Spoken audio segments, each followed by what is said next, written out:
Hey everybody, this is Ted Check, recovering reporter. So in just one day on Breitbart, now you can say what you want about Breitbart. Oh, it's conservative, blah blah blah. But you know, take these for what they are, and then go conduct your own research.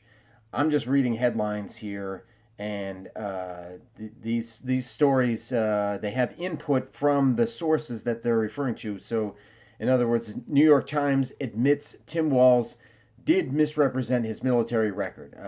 So you can go to another source and find probably something very similar to this. Anyway, in just one day, I found four articles about lies that the media has perpetuated, and they're being caught in those lies, and then they wonder why they're hemorrhaging money and hemorrhaging viewers.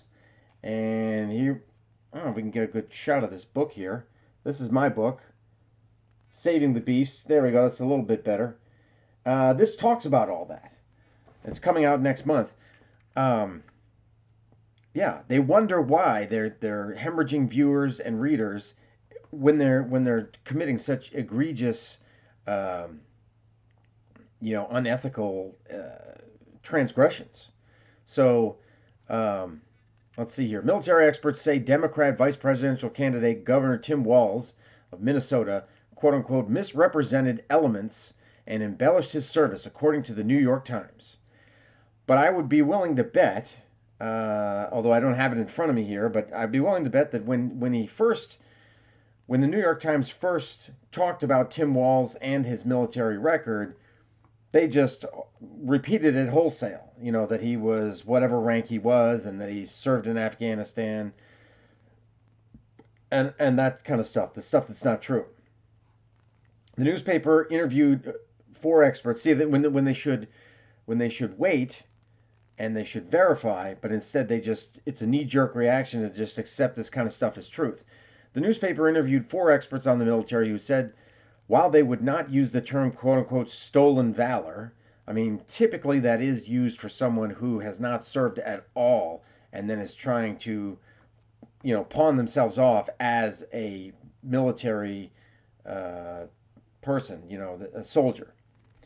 That's typically what stolen valor is used for. Someone who hasn't served at all and they're trying to say that they did. Agreed that Walz was not entirely honest about his military career.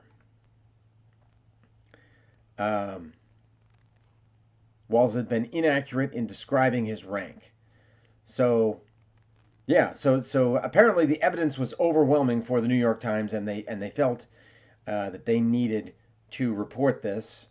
Um, yeah, and like I said, I don't know, but I think it's a fairly safe bet that at one point the New York Times was reporting that he was, whatever rank, and that he served overseas when in fact he hadn't. And um, it says here the Times also noted that although Walz never served in Afghanistan, he did not correct others when they have referred to him as an Afghan. Can we talk? An Afghanistan veteran. The paper reported that on a television program in 2016, the host characterized Walz as a veteran who had served in quote unquote Operation Enduring Freedom in Afghanistan, and that Walz had nodded. So yeah, he's essentially saying, yeah, that's right, I did. No, you didn't. So yeah, so that's interesting here. And what else? There was one other thing down at the bottom here. The Times also reported on Tuesday that Walz falsely claimed his children were conceived by in vitro fertilization, IVF, when it was actually a different treatment called intrauterine insemination. But yeah, I've seen that clip, and yeah, he did say flat out that his children were conceived by IVF. Let's on to the next story here. Community notes nukes Axios for lying about Comrade Kamala. All right, for Kamala Harris's price controls. So here we're getting into phrase choice, usage of a particular phrase. So Axios got nuked by Zwitter. Should we call it Zwitter? It's X Twitter, Twitter X. Community notes Tuesday after the far left site lied to protect Kamala Harris from the fact that she has openly embraced Soviet-style price controls. Well, that's a lot. That's saying quite a bit here. But what they're focused on is this term, price controls. So the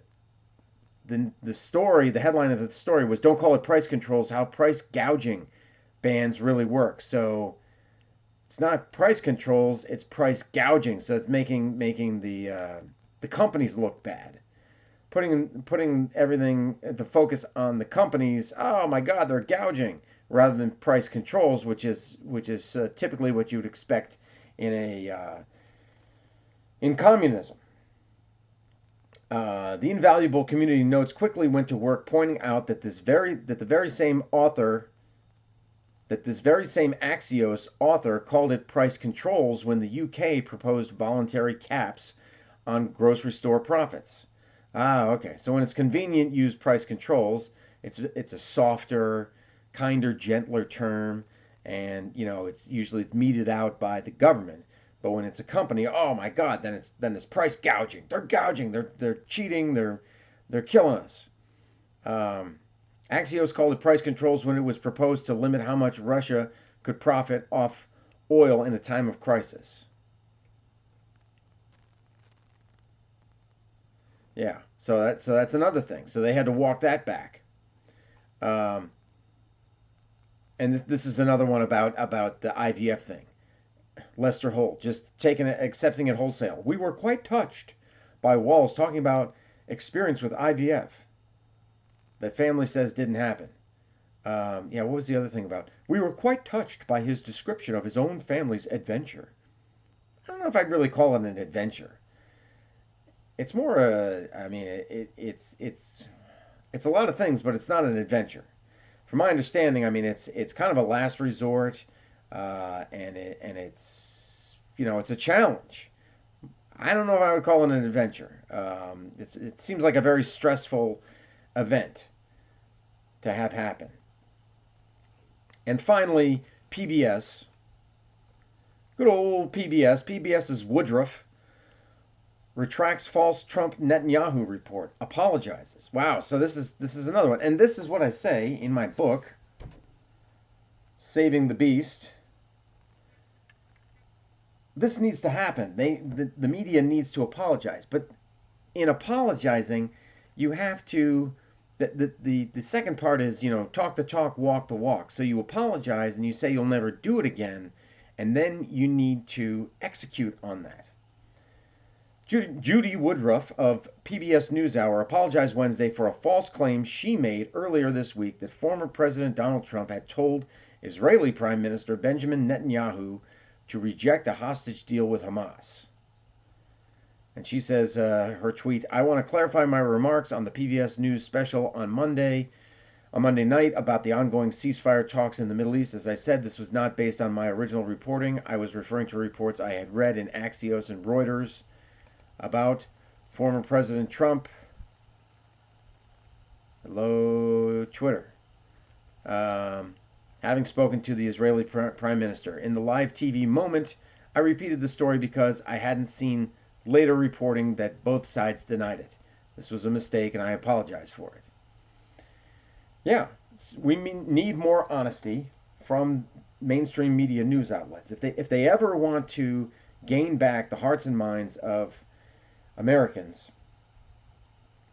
they need to apologize and they need to say, look, this has been going on systemically for decades. The fact that we have been foisting a particular ideology upon you, telling you how to think, what to think, as opposed to, encouraging critical thinking. So they really need to fall on their sword. And it's a very tough thing to do, and I don't know that the media, has it in them to do it. I don't know that they have hit rock bottom, and when you hit rock bottom and you realize, you know what? I'm the problem. I'm the problem. I don't think they've come to that conclusion yet. They haven't had that epiphany. Maybe my book kind of pushes them in that direction. We'll see. But anyway, there you go. I mean, that's a number of things that the media has been called out on or has realized and or has backtracked, apologized, walked something back just this week. So that's kind of disheartening. They're kind of going the wrong. You're going the wrong way. You should be trying to do more good, but instead, you're continuing with the shenanigans, with the tomfoolery, with the poppycock. Yeah. So I don't know. I don't know, man. But yeah, let me know your thoughts, and I'll talk to you later.